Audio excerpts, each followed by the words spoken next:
Son aylarda İran və İsrail arasında baş verən silahlı toqquşmalar regionda sabitliyin nə qədər kövrək olduğunu göstərdi.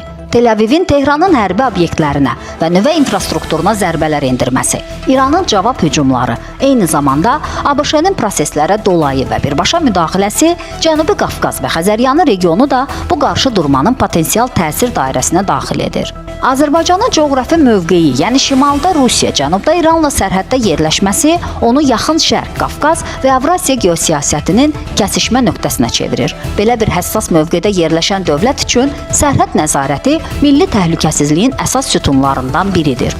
Çünki bu şəraitdə açıq sərhədlər ölkə daxilinə radikal qrupların, xarici kəşfiyyat orqanlarının, təxribatçı elementlərin sızması riskini əhəmiyyətli dərəcədə artırır.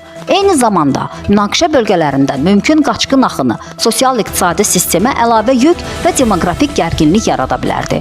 Azərbaycan prezidenti İlham Əliyev sərhədlərin bağlı saxlanması məsələsinə bir neçə dəfə rəsmi çıxışlarında toxunaraq bu qərarın yalnız pandemiya ilə deyil, ümumi təhlükəsizlik strategiyası ilə əlaqəli olduğunu açıq şəkildə bəyan edib. Hazırda Azərbaycan regionun ən sabit və təhlükəsiz ölkələrindən biridir. Bu isə təsadüfi deyil.